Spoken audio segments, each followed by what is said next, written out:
अस्सलाम वालेकुम नाज़रीन, प्रोग्राम दर हकीकत के साथ आपका मेज़बान बिलाल एहसन हाजिर है। नाज़रीन, आज जब हम इस लाइव प्रोग्राम में स्टूडियो में बैठे हैं और गुज़श्ता हफ्ते को हम तायराना निगाह डालते हैं, तो उस तायराना निगाह में हमें शहर में या पूरे मुल्क में हमें जो एक पैनिक नज़र आती है वो सियासत की है कि सियासी तौर पर उखाड़ पिछाड़ पे हुकूमत इतनी ज़्यादा मसरूफ़ है कि उसे पाकिस्तान की मईशत और पाकिस्तान के दीगर मसाइल के हवाले से हम समझते हैं कि वो नज़रअंदाज कर रहे हैं। रही बात ख़ास तौर पर हम सूबा सिंध की करें तो सूबा सिंध में हुकूमत सिंध को कराची शहर से टैक्स चाहिए और सैलाब ज़दगान के लिए इमदाद चाहिए, लेकिन कराची शहर की जो अपनी सूरत हाल है स्ट्रीट क्राइम्स के हवाले से या उनके अपने जो एक मुआशी दहशतगर्द इदारा है के इलेक्ट्रिक, उस के इलेक्ट्रिक के रहम करने पर छोड़ दिया है। और हुकूमत सिंध को इस वक्त सबसे ज़्यादा जो फिक्र है वो अपने अंदरूनी सिंध के उस वोट बैंक की जो कि सैलाब में डूबा हुआ है, और कराची शहर को बिल्कुल लावारिस छोड़ दिया गया है। ना वफाक से पूछ रहा है ना हुकूमत सिंध से पूछ रही है। स्ट्रीट क्राइम्स का जिन इस तरह बेकाबू हुआ है कि इसमें ताजिर, सनतकार, इवन के पुलिस वाले, मजिस्ट्रेट, कोई भी इससे मुबर्रा नहीं है। सब लोग जो है वो स्ट्रीट क्राइम्स के निशाने पे हैं। क्यों ऐसा हो रहा है? हुकूमत सिंध को या वफाक को कराची जो कि तिजारती शहर है, 70% से ज़ायद रेवेन्यू मुल्की खजाने में देता है, तो इस कमाओ पूत शहर को इस तरह लावारिस क्यों छोड़ दिया गया है? बहरहाल हमारे पास इसका जवाब तो नहीं है, लेकिन बात यह है कि हुकूमती एहलकार भी जो है इसका जवाब देने के लिए मीडिया पे आने को तैयार नहीं है। वो अपनी सिर्फ मीडिया प्रेस कॉन्फ्रेंस करते हैं और प्रेस कॉन्फ्रेंस में अपने मुद्दे की बातें करके उस प्रेस कॉन्फ्रेंस को ख़त्म कर देते हैं, लेकिन बहुत सारे सवालात के जवाब देना वो गवारा नहीं करते। बहरहाल आज मेरा प्रोग्राम क्योंकि दरअसल हम मईशत पे करते हैं और मईशत पे हम ज़्यादा फोकस रखते हैं, लेकिन फिर भी बहरहाल तिजारत में भी सियासत होती है, और सियासत चाहे वो हुकूमत के लिए हो या तिजारत में सियासत हो किसी ओहदे के लिए, तो इसमें भी चलता रहता है। तो सियासत एक कॉमन चीज़ है, लेकिन मईशत उससे ज़्यादा जो है अफजल है।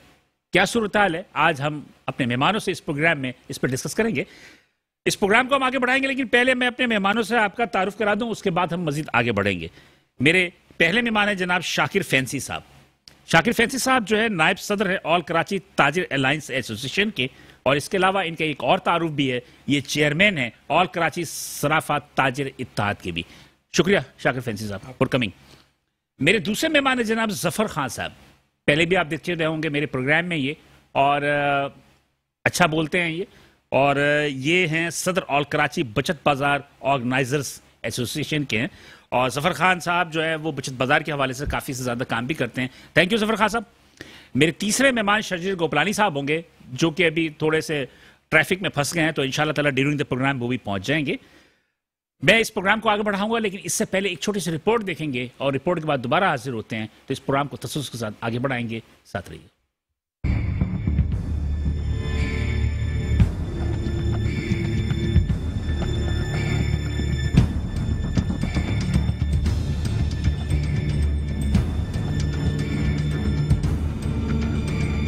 कराची शहर यतीम शहर जिसका ना तो कोई वली वारिस है और ना ही कोई हुकूमत उसे ओन करती है। हालत ये है कि शहर को तमाम सियासी जमातें और हुकूमतें नोच नोच कर खा रही हैं। कराची वो शहर जो कि हुकूमतों को हर बरस अरबों खरबों रुपए मुल्की खजाने में जमा करवाता है, लेकिन शहर का इंफ्रास्ट्रक्चर और सहूलियात तो एक तरफ, शहरी अब सब कुछ भूल कर अपनी जानो माल की फिक्र में पड़ गए हैं। स्ट्रीट क्राइम इतना बढ़ गया है कि पुलिस और दीगर इदारों के एहलकार भी इससे महफूज नजर नहीं आते। दूसरी जानिब शहर के बासियों को माशी दहशत गर्दों के सुपर्द कर दिया गया है। के इलेक्ट्रिक ने सियासी जमातों को इमदाद और फंड्स के नाम पर भत्ता देकर लूटने का लाइसेंस ले लिया है, और हमारी तमाम सियासी जमातें मगरमच्छ के आंसू बहाकर शहरियों को झूठी तसल्ली दे रही हैं। एक जानिब महंगाई के सबब आवाम का जीना दोहबर हो गया है, और दूसरी जानिब स्ट्रीट क्रिमिनल्स और माशी दहशतगर्द के इलेक्ट्रिक ने आवाम से 2 वक्त की रोटी भी छीन ली है। सिंध हुकूमत अंदरूनी सिंध अपने वोट बैंक को बचाने की फिक्र में लगी हुई है। उसे कराची शहर से सिर्फ टैक्स और सैलाब ज़दगान के लिए इमदाद की फिक्र है, क्योंकि पीपल्स पार्टी को कराची में वोट नहीं मिलते। ताजिर और सनतकार एहतिजाज और मुजाहरों से थक कर अब अपनी हिफाजत के लिए अपने इलाकों में कम्युनिटी पुलिसिंग के निजाम को अपना रहे हैं।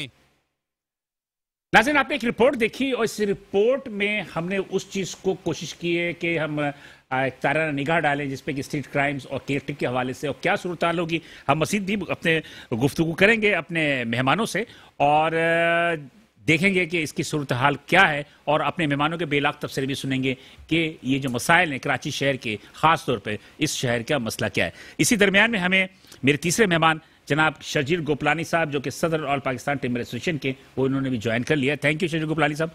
आज क्या ट्रैफिक में फंस गए? बहुत ज़्यादा ट्रैफिक था। चले जी, तो ये भी आ गए हैं, तो हम इस प्रोग्राम को आगे बढ़ाएंगे, लेकिन एक छोटा सा कमर्शियल ब्रेक लेंगे। कमर्शियल ब्रेक के बाद दोबारा हाजिर होते हैं, साथ रहिएगा।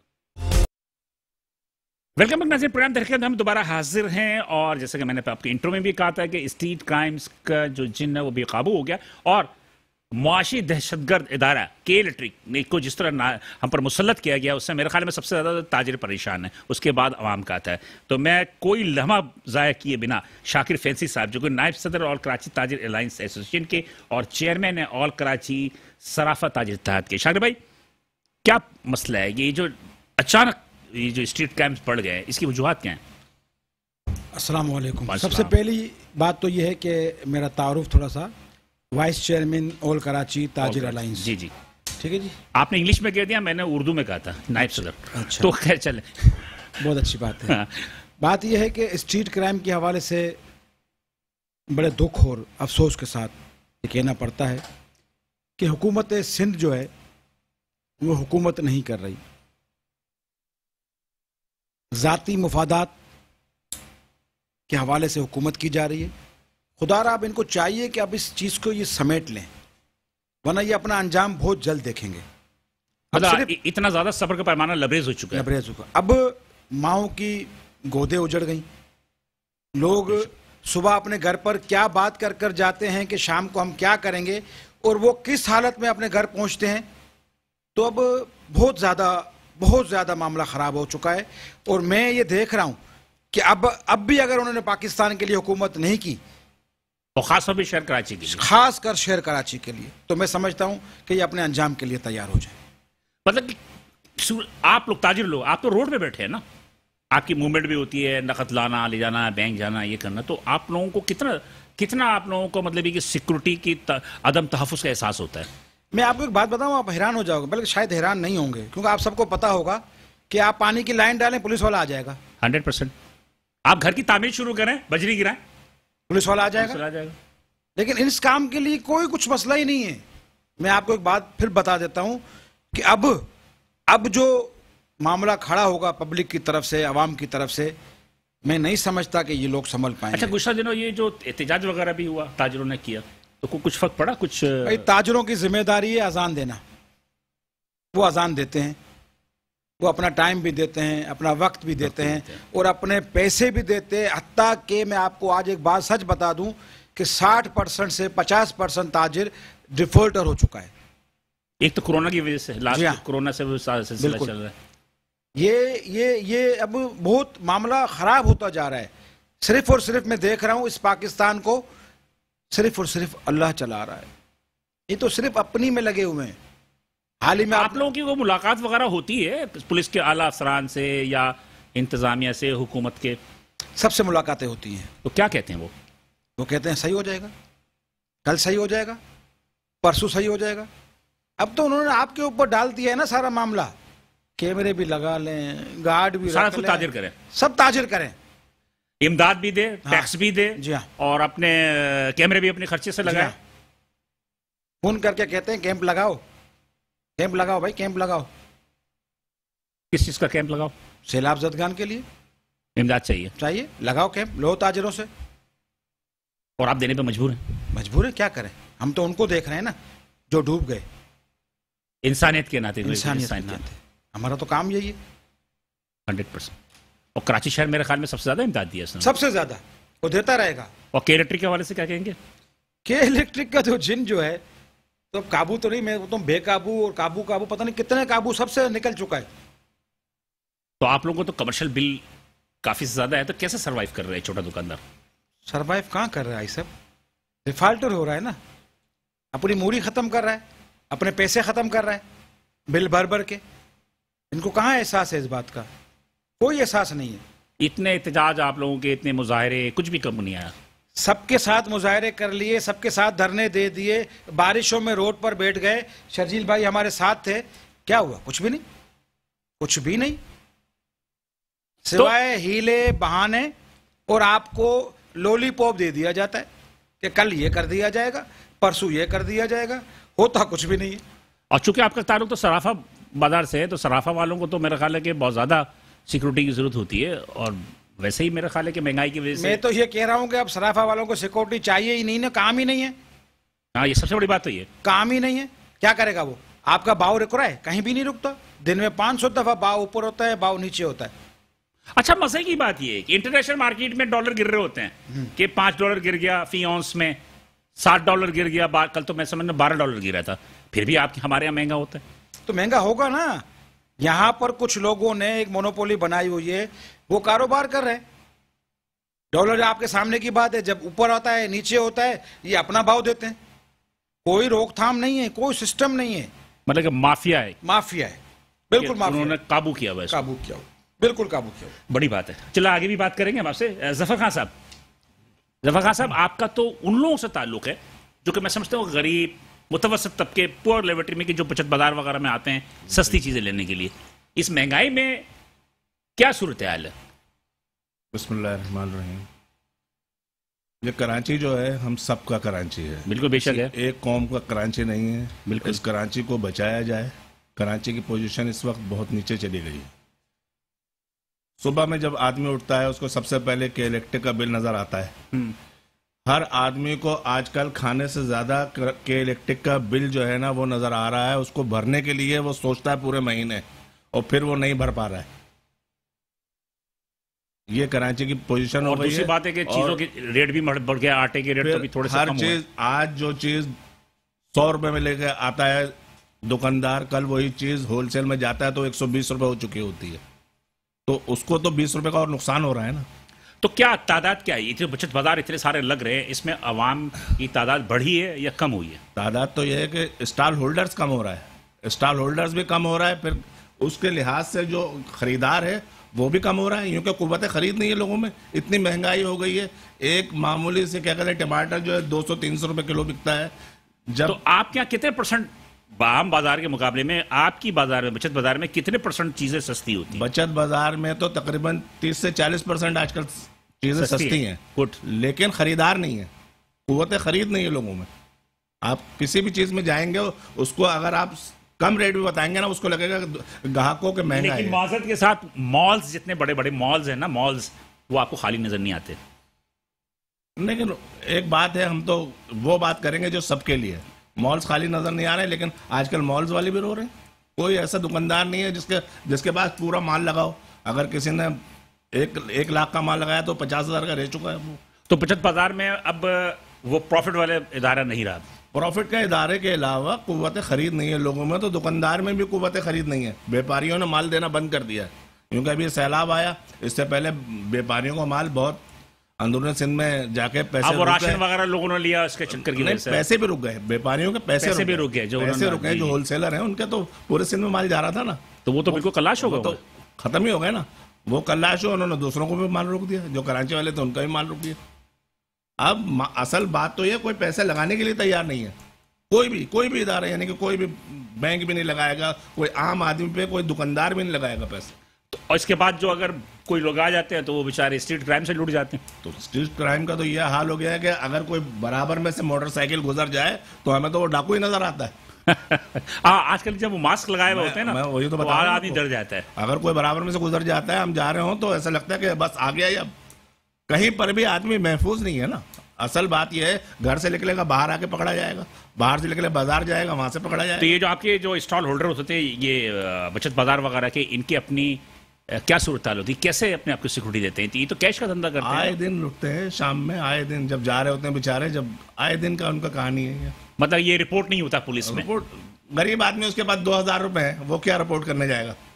2,000 मजीद देने पड़ेंगे। कहने का मकसद है, गरीब आदमी उसके पास 2,000 है, दिन भर में उसने एक तो काम नहीं है, बिजनेस नहीं है, आजकल काम नहीं है भाई। लोग भूखे मर रहे हैं। नहीं तो आपकी बात दुरुस्त है कि मैं कह रहा हूँ कंप्लेन करने जाएगा 2,000 मजीद देने पड़ेंगे। मैं कहता हूँ, कहने का मकसद, लोग इस काबिल ही नहीं रहे कि वो कंप्लेन करने भी जाए।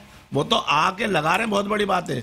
ये मुस्तकबिल में बहुत मसले पैदा होने वाले कराची में, खास तौर पे कारोबारी ताजिर कब तक ये एक दूसरे का साथ देंगे? ताजिरों ने हर कराची के हर चीज में ताजिरों ने साथ दिया है। आया वो क्या कहते हैं सैलाब हो या ज़लज़ला कोई हो। और मसले हो, जलजले हो, पूरे पाकिस्तान में अगर कहीं पर ही मसला होता है सिर्फ कराची का ताजिर खड़ा होता है वहां जाके। हकीकत आप देख लें, आप पूरी सूरत हाल आपके सामने है और ताजिरों को कोई रिलीफ नहीं है। ताजिरों पे तो ये समझ लीजिए कि आप कोई जरा सा भी रहम करना ही नहीं है। जो भी काम करना है ना बस अपने लिए करना है। ताजिर तो बस लावारिस घूम रहे हैं आजकल। कहने का मकसद किसी भी जगह चले जाए ताजिरों को कौन रहा है। अगर हम एहतिजाज भी करते हैं तो थोड़ी देर बाद वो बंद करना पड़ता है एहतिजाज को। इस मतलब कि तरीके से बुरी हालत ये कि बहुत- सराफा मार्केट वाले को समझते थे कि अरबों रुपए के आदमी होते हैं, करोड़ों रुपए की पार्टी है, उनका ये हाल है। अब आप बता रहे बचत बाजार में एक इस आम वक्त आदमी का ये हाल है। आम आदमी का बहुत बुरा हाल है। हो सकता है किसी को ना मालूम है, लेकिन मैं आज नहीं, ये बात तो बिल्कुल पता ये है। बात मैं एक कंफर्मेशन से कह रहा हूं कि आम आदमी का बहुत बुरा हाल है, उसको कोई पुरसाने हाल नहीं है। शर्जील साहब, आप तो माशाल्लाह काफी ज्यादा एक्टिव आदमी हैं। आप भी बड़े एहतजाज और मुजाहरे करते हैं, धरने देते हैं। तो ये जो स्ट्रीट क्राइम्स की जो सूरत बढ़ रही है, इस पे कभी मुलाकात वगैरह हुई? बल्कि लास्ट टाइम तो हमने देखा के इलेक्ट्रिक के खिलाफ आपने एहतजाज वगैरह किया था आप लोगों ने। नहीं, हमने 2 एहतजाज किए, पिछले जुमेरात के दिन और जुम्मे के दिन। एक हमने रीगल पे एहतजाज किया जो कि जमात इस्लामी के साथ मिलकर किया था नहीं, ना? हमने किया था पाकिस्तान तहरीक इंसाफ के साथ मिलके, और अगले दिन सिर्फ ताजिरों का एहतजाज किया हमने निश्चर रोड पे। ये 2 चीज़ों पे ही था, एक law and order current situation और दूसरी कराची इलेक्ट्रिक। क्योंकि कराची इलेक्ट्रिक को एक तो बिल देने के बावजूद जिस तरीके से 12-13 घंटे की लोड शेडिंग है, वो भी एक जुल्म है इस शहर के ऊपर। और लॉ एंड ऑर्डर का तो मामला अब हाथ से निकल चुका है। कल मेरी एक जगह बात हुई है, अफसरान बाला तो मैं नहीं कहूँगा, एक SHO खड़ा होता रोड पे तो मैं ऐसे रुक गया। उससे मैंने कल बात की तो वो बोलता है यार आप देखें लोगों के पास रोजगार नहीं है तो लोग क्या करेंगे। अच्छा, अब ये हाल है। आपका एडिशनल IG ये बोलता है कि भाई ये ताजिर खामखा रोते हैं, हाँ, खामखा वावेला करते हैं। वो तो अच्छा हुआ इनका एक DSP लुट गया तो इनको भी पता चला। नहीं तो मैं तो अल्लाह से दुआ करता हूँ, आप आमीन कहिएगा। लूटी नहीं, मैं अल्लाह से दुआ करता हूँ और इस पर आप लोग सब आमीन कहिएगा कि किसी दिन इनकी बेगम साहिबा और उनके बच्चे बगैर प्रोटोकॉल के जाएं और लुट के वापस आए उस दिन पर। और खुदा की कसम मैं आपको एक बात बताऊं, पिछले हफ्ते वाले दिन ये अफान नाम का जो बच्चा शहीद हुआ है शाहराह फैसल पे, 30 साल की इसकी उम्र, 2 माह पहले इसकी शादी हुई। मैं इतवार को जब इसके वालिद के पास गया हूँ ताज़ियत के लिए तो मेरे तो रोंगटे खड़े हो गए। और मैं अफसोस इस बात का कर रहा हूँ, जब मैं वहाँ ताज़ियत करने गया तो साथ में हमारे एक और रहनुमा ताजिर रहनुमा बैठे थे। उन्होंने इस बात की कि आज से 5 साल या 8 साल पहले मेरे भाई को भी इसी तरह शहीद कर दिया गया। तो आप अगर देखें भाई उस बच्चे को देखो ना जो जेल रोड पे जो बच्चा माँ के सामने इसको मार दिया था। ठीक है, आप इस जुल्म की 15 जो है कराची के नेते शहरियों ताजिरों आवाम को पिछले माह शहीद किया गया है। सिर्फ डकैती की वारदातों में जख्मी अलग हैं। शहीद साहब आज भी हुआ वाकयात, कल भी हुए, हर हो रहे। आप माशाल्लाह आप तो काफी ज्यादा ऊपर तक जाते हैं। तो मतलब ये कि क्या यकीन दहानी क्या कह रहे हैं आप, जबकि चीनी शहरी को भी कल उन्होंने वो परसों उन्होंने प्रेस मार्केट देखिए इन लोगों को कोई फर्क नहीं पड़ना। मैं आपको सीधी सी बात बताऊं, इनको कोई फर्क नहीं पड़ना। आज से 15 साल पहले भी आपका ये हाल था और आज भी ये हाल है। आज भी हम गटर, नदी, नाले, बारिश, सैलाब और डकैत, चोरी, टारगेट किलिंग से नहीं निकल पाए। यहां पे एक ही चीज है, डबल सवारी बंद कर दो, रास्ता बंद कर दो, कंटेनर लगा दो, बंदे को उठा के बंद कर दो, जो एहतिजाज करे उसको ले जाके बिठा दो। और मुख्तलिफ जगह पर नाके लगा के वो चेकिंग करने की बजाय कागजात चेक करते हैं ताकि वो कुछ कागजात के साथ मिल जाए। देखें अफसोस की बात है जिस बंदे का मोबाइल छिन जाता है।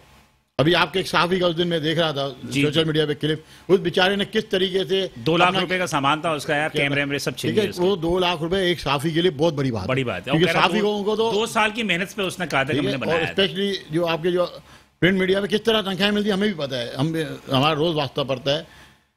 आप देखें कोई पुरसाने हाल नहीं है शहर का, ना सहाफी बचता है, ना तालिब इल्म बचता है, ना पुलिस बचती है, ना पुलिस बचती है।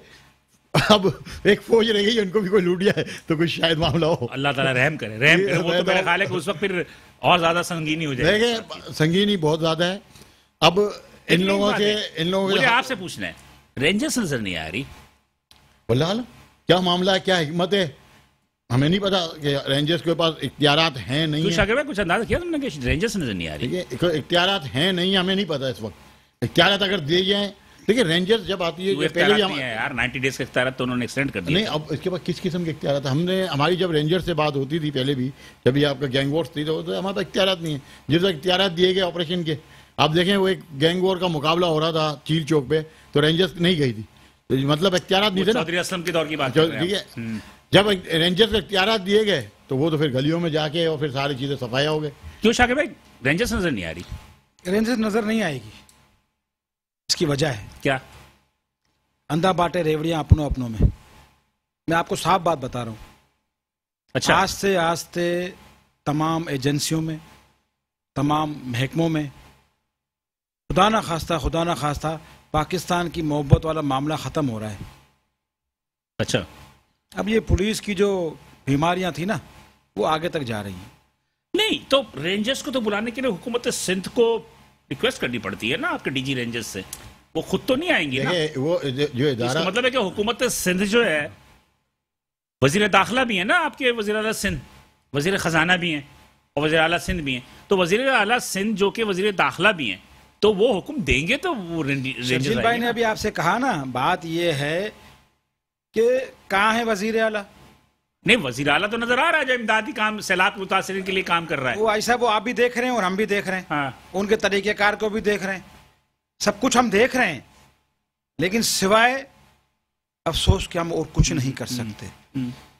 वजीर आला अगर वजीर आला बन जाए तो आप देखिएगा फर्क पड़ जाएगा, तो वजीर आला नहीं बन रहे ना। आप एक चीज नोट करें।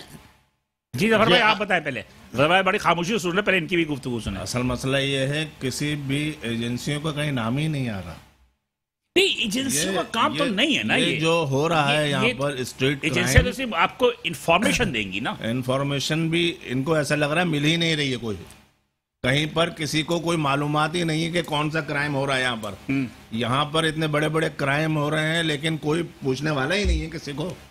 लोग लूट रहे हैं, रोडों पे जाके मार जाते हैं, डकैत मार जाते हैं, कौन पूछ रहा है? आप ये बताएं ना कि यहाँ पर गरीब ही आदमी लूट रहा है और गरीब ही आदमी पिट रहा है, उसको गरीब कोई मार जाते हैं। नहीं, ये बात नहीं है, ये बात नहीं, इसमें अमीर भी लूट रहा है, अमीर भी लूट रहा है, अमीर कत्ल भी हो रहा है जो मजामत करता है। कहने का मकसद है असल तो इसमें नुकसान सबसे बड़ा जो है छोटे लोगों का हो रहा है, वो कारोबार ही नहीं कर पा रहे। सबसे बड़े छोटे ये कि एक बेचारा जो 10,000 15,000 का मोबाइल लेता है, बचत करके कुछ करके लेता है, वो छिन जाता है। आप एक बात बताएं, आप जो software technology, hardware technologies, IT technology, ठीक है, सारी चीजें आपके पास मौजूद होने के बावजूद ये मोबाइल चोरी आर्टिफिशियल इंटेलिजेंस पे हम काम ही नहीं कर रहे हैं ना।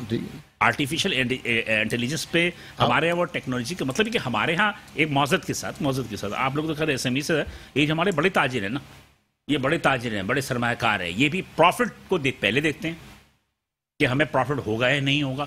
हालांकि पूरी दुनिया के अंदर आर्टिफिशियल इंटेलिजेंस के जरिए जराइम को भी और दीगर चीज़ों को पढ़ा जा रहा है।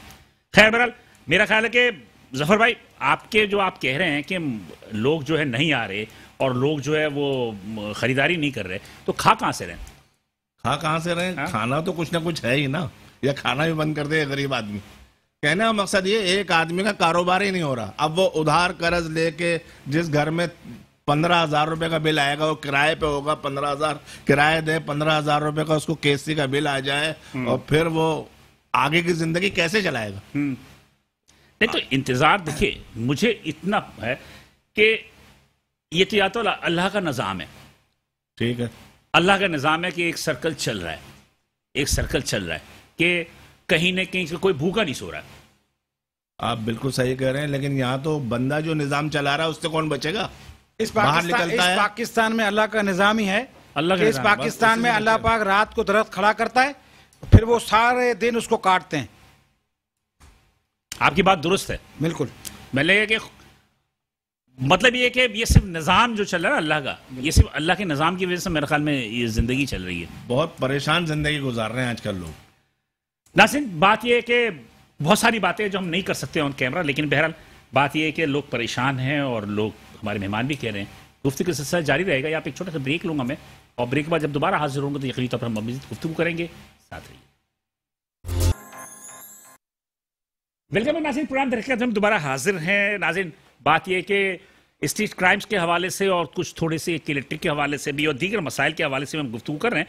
मेरे ताजिर भाई जो हैं वो सड़कों पे तो बहुत जो है वो जोशीले होते हैं, बड़े नारे लगा रहे होते हैं, लेकिन यहाँ ठंडे हैं। तो शायद कि कुछ वक्त की मसलियत है। और कैमरे खाने की बात ये है कि फैंसी शाकिर भाई, मतलब ये कि एहतजाज कर लिया आपने, मुजाहरे कर लिए, धरने कर लिए, गुफ्तगू कर ली, अब क्या रह गया? तो हम अपने आप को फांसी दे देंगे। अब खुदकुशी रह गई? खुदकुशी रह गई। लोगों को समझा रहे हैं, सिर्फ किसके लिए? इस शहर कराची के लिए और मुल्क पाकिस्तान के लिए। क्योंकि हम मर भी जाएंगे ना तो इसके गद्दार नहीं है, बेशक, चाहे जो भी हो जाए, बेशक बेशक। और अल्लाह पाक आप देख लीजिएगा, मैं अब वो वक्त बहुत नजदीक देख रहा हूं। मैंने बड़े बड़े बुत गिरते हुए देख लिए हैं, और आज जो लोग तुरमखानी दिखा रहे हैं, वो नाज दिखा रहे हैं कि ये वोट बैंक हमारा है, ये हमारा है, वो सारे बुत में गिरते हुए देख रहा हूं। अब जितने रह गए हैं वो भी जल्द गिर जाएंगे। अच्छा, तमाम सियासी जमातें अपने अपने मकसद के लिए आप लोगों को इस्तेमाल करती हैं। बिल्कुल सही कहा आपने। कभी आप किसी सियासी जमात के साथ मुजाहरा कर रहे हैं, कभी किसी के साथ कर रहे हैं। आप मुझे बताइए कि उन सियासी जमातों ने क्या किया कराची शहर के लिए? मैंने तो आज तक यही देखा है, जो अपोजिशन में होती है ना सियासी पार्टी, वो ही मुजाहरा करती है। हुकूमत में रहने वाली पार्टी को तो मैंने देखा ही नहीं है। मैं एक मामूली सी मिसाल दूं, आप सारी बातें करते हैं स्ट्रीट क्राइम्स के, इलेक्ट्रिक सब कर लें। एक म्यूनिसिपल टैक्स वाला मामला था जो के इलेक्ट्रिक के बिल में जा रहा था। इस म्यूनिसिपल टैक्स को 200 रुपए को खत्म करने के लिए सियासी जमातें जो हैं वो कोर्ट में चली गई। असल मसला ये 200 रुपए का नहीं है, मसला ये के इलेक्ट्रिक के थ्रू जो ये हमसे ले रहे हैं, आप बता दीजिए वो सही ले रहे हैं हमसे? इतने ज्यादा वो हमसे टैक्स ले रहे हैं कि आप हैरान हो जाओगे। और इस टैक्स ने अगर बुनियाद रख दी, इस टैक्स ने अगर बुनियाद रख दी, तो मैं समझता हूं कि एक और लाइन हमें नजर आएगी बिजली के बिल के अंदर। नहीं, फिर टीवी के पैसे क्यों दे रहे हैं? टीवी के पैसे तो मस्जिद वाले भी दे रहे हैं, यहाँ टीवी नहीं है। क्यों दे रहे हैं? उस पर एहतजाज क्यों नहीं करते? भाई एक मिनट, उस पर जा कोर्ट क्यों नहीं चले जाते कि टीवी के पैसे जो आ रहे हैं उसके ऊपर? आपने बहुत अच्छी निशानदेही की, तो मेरे ख्याल से अब इसके लिए भी कल से काम शुरू करना ही पड़ेगा। आप देखें, बिल्कुल सही कहा। बात ये कि हमने इस मुर्तज़ा वहाब की प्रेस कॉन्फ्रेंस देखी। अगर वो 200 रुपए से 3.5 अरब रुपए जमा हो रहे हैं तो कराची शहर पे लगेंगे ना? बिल्कुल सही लगेंगे। अब रही बात है के इलेक्ट्रिक के जरिए, क्यों के इलेक्ट्रिक के जरिए? इसलिए कि लोग इंडिविजुअली तौर पर देते नहीं है। इसलिए पानी के बिल का एक वाहिद मिसाल है, ये पानी के बिल मैं देता हूं, आप देते हैं, ये देते हैं, सारे देते हैं, लेकिन 80% तो 70% लोग पानी के बिल जमा नहीं करते। आज मैं गया था प्रॉपर्टी टैक्स के लिए जी। प्रॉपर्टी टैक्स साल में आता है। जी जी जी। अब लोगों को उसके भरने की ताकत खत्म हो रही है, तो मैं वहां ये एडवाइस और एक लेटर जमा करा के आया हूं कि इसको भी मंथली पर ले आए, प्रॉपर्टी टैक्स को भी। जी, ठीक है जी। अब जो आप ये बात कर रहे हो ना कि ये जो टैक्स के इलेक्ट्रिक के हवाले से क्यों है, तो भाई के इलेक्ट्रिक के हवाले से यूं है कि अब लोगों का एतमाद खत्म हो गया है के इलेक्ट्रिक पर। वजह ये लोग, मेरा अपना जाती राय है कि लोग म्यूनिसिपल टैक्स से इतना मुतनफर नहीं है जितने मुतनफर के इलेक्ट्रिक से, के इलेक्ट्रिक की वजह से। खैर बहरहाल, मैं थोड़ा सा ये स्ट्रीट क्राइम के हवाले से, मेरे एक क्राइम रिपोर्टर है जुल्फ़िकार पीरज़ादा, ये चीफ क्राइम रिपोर्टर है, इनसे थोड़ा सा एक हाजिर जो एक तरीका है कि हम देख लें कि ये रिपोर्ट क्या है। अस्सलाम वालेकुम। सलाम। थैंक यू जुल्फ़िकार पीरज़ादा का, आपने हमें टाइम दिया। जुल्फ़िकार पीरज़ादा साहब, क्या सूरत है स्ट्रीट क्राइम्स की और अचानक इसमें इजाफा कैसे हो गया? बिलाल हसन साहब, मसला ये है कि स्ट्रीट क्राइम में इजाफा अचानक नहीं हुआ, ये पुरानी ही स्ट्रीट क्राइम की रविश है जो बरकरार है। हाँ, अलबत्ता ये जरूर है कि अब इसके अंदर जो रिपोर्ट होने की तादाद है वो कुछ बड़ी है, और साथ साथ हम ये इसके अंदर अपने तवज्जो से ये जरूर बताएंगे कि पुलिस ने अभी भी अपना रवैया तब्दील नहीं किया। वही सूरत हाल है, स्ट्रीट क्राइम में लोग लुट रहे हैं, थाने जा रहे हैं, उनकी रिपोर्टें दर्ज नहीं हो रही, कहीं कहीं दर्ज हो रही हैं, मगर ये जरूर है जो पॉकेट पुलिस को आज से 3 साल पहले 4 साल पहले पता थे कि जहां पर स्ट्रीट क्राइम की वारदातें ज्यादा हो रही हैं, लुट रहे हैं लोग, वहां पर आज भी गश्त नहीं है। तो मतलब ये कि क्या नफरी की कमी है, या अब पुलिस वाले भी मतलब ये कि खौफजदा है कि डाकू आएंगे तो उनके मतलब ये मुकाबला होगा, मुकाबले में शायद उनकी जान चली जाए? देखिए बिलाल साहब, मसला सारा ये है कि अभी आज से 3 दिन पहले नॉर्थ नाज़िमाबाद में जो कोश इलाका है ब्लॉक F ब्लॉक B का, वहां पर सुबह 6 बजे 4 रुकनी डाकुओं का गिरोह बंगलों में लूट मार के लिए घुसा। इलाके के लोगों ने पुलिस को इतला दी, पुलिस पहुंची, पुलिस से मुकाबला हुआ, वो डाकू लड़ते हुए ब्लॉक F से B में आ गए, मगर पुलिस के हाथ एक डाकू भी नहीं लगा, वो भाग गए। मैं तो सुना था कि पुलिस वाले की गोली फंस गई थी रिवॉल्वर में। हाँ जी, बिल्कुल, गोली भी फंस गई थी, नफरी भी नहीं थी। तो ये सूरत हाल जो पूरे शहर के अंदर है, आधी से ज्यादा नफरी जो है वो प्रोटोकॉल में लगी हुई है। वो लोगों के इनके जो तो इसका मतलब ये है, सारी सरकार है, उनके बच्चों को शॉपिंग कराना, बेगबाद की शॉपिंग ये है, घरों की हिफाजत है, उस पर लगी हुई है। आवाम को, कराची के शहरियों को बेयारो मददगार इन स्ट्रीट क्रिमिनल डाकुओं के रहमो करम पर छोड़ दिया गया है। तो जुल्फिकार बेजार, इसका मतलब है कि हर शहरी को अब अपना असला साथ रखना चाहिए, अब वो वक्त आ गया। नहीं, असला अगर साथ रखेंगे तो ये तो फिर पर्सनल दुश्मनियां निपटाना शुरू कर देंगे, शहर में कत्ल गारतगिरी शुरू हो जाएगी। इसका हल ये है कि कराची पुलिस का जो काम है शहरियों को तहफ़्फ़ुज़ देना, आम शहरी जो टैक्स देता है उसको तहफ़्फ़ुज़ फराहम करें, हर स्पॉट पर, हर जगह पर जहां जहां इनको पता है वहां पर प्रॉपर तौर पर पुलिस की मौजूदगी लाजमी है। ना कि पुलिस सिर्फ दिखाने के लिए रात को 1 घंटे के लिए चौकों पे नजर आए, ट्रैफिक जाम करे, चेकिंग करे, फिर घर को चली जाए, फिर रात भर शहरियों को खुला नंगा छोड़ दिया जाता है। उनके साथ जो चाहे, जो जैसा चाहे सलूक करे, तो शहरी लुटते रहते हैं। चले, ये जो चाइनीज पे हमला हुआ है, ये क्या दहशतगर्दी है या कोई दुश्मनी वगैरह है? देखिए, अभी तक इस चीज को कोई क्लियर नहीं कर पाए ये लोग कि ये दहशतगर्दी है या जाती हमला है। जिस तरीके से मुल्जिम आया, बैठा और बातें करता रहा, पहले भी आता रहा, तो इससे ऐसा लगता है कि ये कोई पुराना मसला तो नहीं है, कोई लड़ाई झगड़ा, क्योंकि चाइनीज यहाँ पर सदर के इलाके में और इसके अलावा अतराफ के इलाके में, ये देखिए, ये जो हलाक होने वाले ये चाइनीज नेशनल नहीं थे, ये कैनेडियन नेशनल थे। शक्ल और सूरत से ये चाइनीज लगते हैं, मगर ये जरूर है कि ये तमाम जो कार्रवाई हुई है इसके अंदर इस इलाके का इंतखाब होना, क्योंकि दिन में भी कुछ हुआ था, आपको मालूम है, तेजाब फेंका गया था एक, उसी दिन ये वाक़ा हुआ, और सदर के अंदर इससे पहले भी ब्लास्ट हुआ है। तो इन तमाम चीजों को जो मुख्तलिफ तहकीकाती इदारे हैं, सब चीजों को एक साथ जमा करके जो है वो तहकीक कर रहे हैं क्या ये वजूहात क्या हैं। जी चले, बहुत शुक्रिया। जुल्फिकार पिज़ाद, चीफ थे जी, कुछ कह रहे थे आप? मैं आपको दो इंटरप्ट नहीं करना चाह रहा था। आपने अभी एक बात बोली, 3 से 4 अरब रुपए जो कैलकुलेट 3.5 अरब कर रहे हैं, जो म्यूनसिपल टैक्स जमा होना है। 77 अरब रुपए कराची शहर जो है वो सालाना मोटर व्हीकल टैक्स देता है। कोई गली, कोई सड़क है जो आपको सही सलामत साबुत नजर आती है शहर की? मैं अफ्रीका के रोड इससे बेहतर होंगे जो हमारे शहर। 77 अरब रुपए जो हुकूमत 77 अरब रुपए लेके इस शहर को आज तक रोड नहीं दे सकी। आप बात कर रहे हैं पानी की बिल की, इस शहर में 70 से पहले तमाम घरों में पानी आता था और वाटर मीटर होते थे। किसने वाटर मीटर खत्म किए? किसने वाटर टैंकर माफिया कौन लेकर आया? वाटर टैंकर माफिया से पैसा किसकी जेब में जाता है? आप क्या बात करते हैं यार? 17 करोड़ रुपए रोज के हिसाब से आप हिसाब करें, सिर्फ जो है बिलावल हाउस में वाटर माफिया का पैसा जाता है। 450 जो आपका सिपाही जो है वो बिलावल हाउस में सिक्योरिटी के ऊपर लगा हुआ है। इस शहर का कोई वाली वारिस है? सिर्फ आपका खानदान एक है जो हम पे मुसल्लत है, और हमें भेड़ बकरियों से भी हमारा जो है इस्तेसाल ज्यादा किया जा रहा है। इस शहर के अंदर ना हमारी आवाज है, हम हर किस्म का टैक्स देने के बाद हम चोर है। चोर जो हमसे तनख्वाहें लेते हैं, जो हमारे बच्चों को शहीद कर रहे हैं, चोर। आज खुदा की कसम, मैं आज अपनी बात बताता हूं, मेरा बेटा मेरे को आज बोलता है मुझे पाकिस्तान में नहीं रहना है। पैरामाउंट ट्रेपोलियन का मालिक, जो कि पाकिस्तान की सबसे बड़ी फैक्ट्री है टैंक्स की, उसका बेटा चला गया यूके। नासिर पटेल का बेटा, जो कि राइस का बहुत बड़ा एक्सपोर्टर है, जो कि दालों का बहुत बड़ा इंपोर्टर है, उसका बेटा यूके चला गया। ये अभी की बात कह रहा हूं। आज हमारी औलाद इस शहर में रहने बर्दाश्त हो, इस शहर में रहने को अब तैयार नहीं। क्यों? कचरा हमारे घर से नहीं उठता, लुटते हम घर के अंदर है। बच्चे स्कूल से आ रहे हैं और डाकू पीछे घुस गए, और अरे वीडियो फुटेज आने के बाद तुम उसको नहीं पकड़ सकते। लानत है तुम्हारी पुलिसिंग की तुम्हारे ऊपर। हाँ, जैसे कि अभी क्राइम रिपोर्टर ने बताया ना कि वो पकड़ ही नहीं सके डाकू भाई। आप और इत्तला ये है कि जब पुलिस ने गोली चलाई तो वो चैम्बर में गोली फंस गई। भाईजान, मैं आपको बताऊं, 15 लाख रुपए में थाना बिकता है। जो कोई एसएचओ मुझे साबित करके बता दे कि 10 लाख में लगता हो, 15 लाख रुपए में एसएचओ लगता है, 20 लाख रुपए महाना उसकी आमदनी है। अब क्या बात करते हैं यार? आप सच बोलने पे आए ना, बात करें सच की।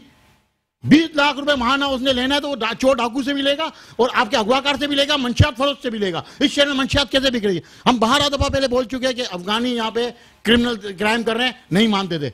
आज इनके सामने आ गई फुटेजेस, जब लाखानी मार्केट के अंदर चौकीदार के सर पे गोली मारी अफगानियों ने, कचरा चुनने वालों ने।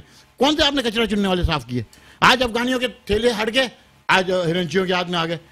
यहाँ पे हर मोहल्ले में जाके इन लोगों ने स्क्रैप की जो दुकानें खोली हैं, जहां पे आपके गाड़ियों से बैटरियां चोरी होती हैं, आपके शीशे चोरी होते हैं।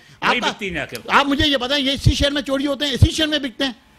किसी मुल्क में आपने कभी सुना है कि एक शहर के अंदर 150 कारें लिफ्ट हो जाए एक साल में, एक महीने में 3,500 मोटरसाइकिल आपके एक महीने में चोरी हो जाए। बड़े मेरा अपना जाती राय ये कि ये आज की कहानी नहीं है, देखें ये तवील पूरा अरसे की कहानी है, पुलिस माफिया है। और इस शहर के अंदर वो भी हुक्मरानी की जिन्होंने इस शहर को अपना कहते हैं, ठीक है जी। 30 साल तक उन्होंने भी हुक्मरानी की, और 30 साल की हुक्मरानी में भी ये मसाइल हल नहीं हुए, तो गैरों से क्या तवक्को रखते हैं आप? तो कराची वालों का दिल गुर्दा नहीं है कि वो इस हालात में रह रहे हैं? बिल्कुल, मैं कहता हूं कि बहुत बड़ी बात है ये, और दुनिया का तीसरा या चौथा खतरनाक शहर डिक्लेयर किया गया है कराची को। बिल्कुल सही। आप मुझे बताएं कि आप लोग, खासतौर पर ताजरों की बात है, जिस तरह के शजीर गोपलानी साहब जज्बाती होते हैं, मेरा ख्याल है कि मुझे तो लग रहा है कि 1-2 हफ्ते के बाद हम प्रोग्राम के लिए जब इनको फोन करेंगे तो कहेंगे हम ऑस्ट्रेलिया में बैठा हूं मैं। इंशाल्लाह ऐसा ही होगा, मुझे ऐसा लग रहा है। अब उम्मीद खत्म हो गई है, अब उम्मीद खत्म हो गई है। अब नजर आ रहा है कि आपने भेड़ बकरियों से भी बदतर हमें समझ लिया है। इंसान अपने भेड़ बकरी भी पालता है ना, उसका ख्याल करता है। जी अपना जफर खान साहब, असल बात यह है, ताजिर, हर ताजिर यानी कि अच्छे दौर हो या बुरा दौर हो, डकैती वाला दौर हो या अमन वाला दौर हो, टैक्स तो वो पूरा दे रहा है ना, बल्कि उससे बढ़कर दे रहा है। यहाँ का तो बच्चा टैक्स देता है। अच्छा, मजे की बात है, हम यहाँ तस्करी नहीं कर रहे, एफबीआर की बदमाशी अलग है। मैं कहता रहा हूँ, यहाँ का तो बच्चा टैक्स दे रहा है, और उसके बाद हम ही लूट रहे हैं, हमारे साथ ही बुरा काम हो रहा है, हमारे ही लोग मारे जा रहे हैं। कोई पुरसाने हाल नहीं है इस कराची का। तो कहाँ जाए ये ताजिर, जाए कहाँ, आम आदमी कहाँ चला जाए?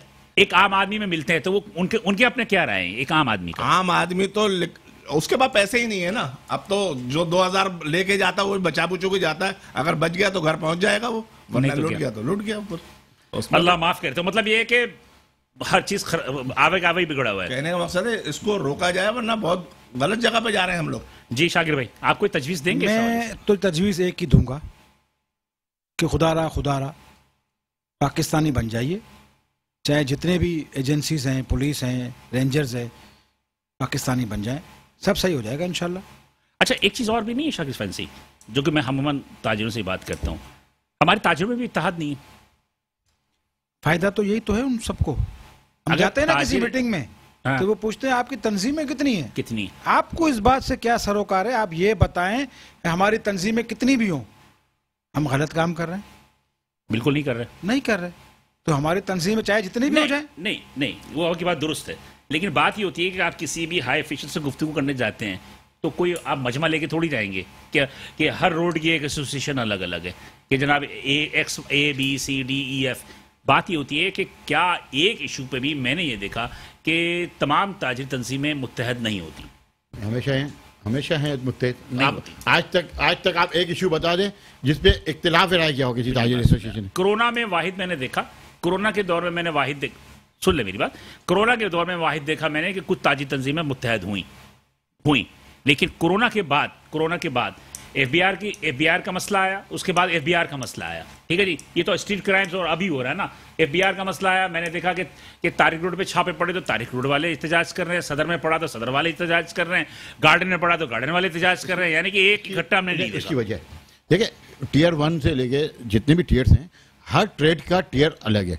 अच्छा, हर ट्रेड का जो एफबीआर की पॉलिसी के साथ रेवेन्यू कलेक्शन का मामला अलग है। जैसे मैं आपको बताऊं, मेरे ख्याल में एफबीआर में सबसे ज्यादा इफेक्टिव ये लोग हैं, सबसे ज्यादा बहुत ज्यादा। एक मिनट सराफा, 50,000 तक की खरीदारी पे आपको शनाख्ती कार्ड लेना पड़ता है। बिल्कुल लेना पड़ता है, बहुत ज्यादा उलझन है एफबीआर का। अगर सबसे बड़ा प्रॉब्लम है तो सराफा और उलझन। एक मिनट, उलझन क्या है? उलझन आप किस तरह काम करोगे, आप मुझे बताओ। लेने अच्छा, ग्राहक देने को तैयार हो जाता है शनाख्ती कार्ड? नहीं देता, सब नहीं देता। वो कैसे देगा शनाख्ती कार्ड, आप मुझे बताओ तो सही। तो इसमें क्या प्रॉब्लम? लेकिन प्रॉब्लम क्या है, जब आप हवाई टिकट लेने जाते हैं, होटल की बुकिंग कराने जाते हैं, तो शनाख्ती कार्ड की कॉपी देते हैं नहीं देते? असल बात पता है क्या है, बात यह है कि अगर ये टैक्स नहीं देता हो तो उसको शनाख्ती कार्ड देने में उलझन होगी। वो तो साबुन पे भी दे रहा है, माचिस पे भी दे रहा है, मोमबत्ती पर भी दे रहा है, हर चीज पे प्रॉब्लम है। एफबीआर में सबसे मेरे ख्याल है कि आखिरी बात कर ले। हाँ, बता दीजिए। आप एक बात मुझे बताएं, जो गोल्ड जो मार्केट है सराफा, गोल्ड आता कहाँ से? गोल्ड आता है पाकिस्तान में भी होता है और बाहर से भी आता है। पाकिस्तान में अगर होता है, मैन्युफैक्चरिंग होती है और इनके साथ पहुंचता है तो उस पर टैक्सेस लग के ही पहुंचता है ना, ठीक, या इम्पोर्ट होता है, वहां से आता है। तो फिर आपको शनाख्ती की जरूरत क्या है? आपने ये लेंथी प्रोसेस क्यों? प्रॉब्लम ये है कि गोल्ड के ऊपर गवर्नमेंट ऑफ पाकिस्तान के पास फॉरेन एक्सचेंज है ही नहीं कि इनको इंपोर्ट के लिए ऑफिशियल फॉरेन एक्सचेंज है।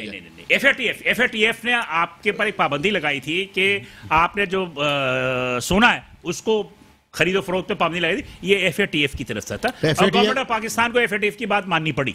देखिए FATF को इन्होंने हैंडल जिस तरीके से किया है उसमें पूरी मुल्क की मैशत का ये बेड़ा बड़ी गर्क कर लंबी दिया। जी आखिरी जुमला कह दें जल्दी से, अब मैं इस मुल्क प्रोग्राम में अगर इसको संभाला ना दिया गया इस काम को तो ये बहुत बुरी तरीके से मुतासिर हो रहे हैं लोग। हाँ, और ये खाना जंगी की सूरत पैदा हो रही है। खाना जी सर। जंगी की सूरत आ रही है। ताजिर समेत तमाम जितने भी पाकिस्तानी हैं सबको एक होना पड़ेगा ताकि ये क्राइम तमाम मसाइल हल इसी में है कि हमारा इत्तफाक हो। इत्तफाक हो। नाज़रीन, बात ये है कि सिंपल सी बात है कि जो एक हम बात कर सकते हैं कि वो यही है कि कराची में ख़ास तौर पे हुकूमत को तवज्जो देनी पड़ेगी, नहीं तो जो सूरताल मैं यहाँ देख रहा हूँ कि कहीं शहर के अंदर कोई खाना जंगी ना हो जाए या हुकूमत को कोई मसाइब या मुश्किलात का सामना ना करना पड़े। बिलाल हुसैन को इजाज़त दीजिए, इंशाल्लाह अगले हफ्ते इसी दिन इसी वक्त आपसे दोबारा मुलाकात होगी। उस वक्त तक के लिए अल्लाह।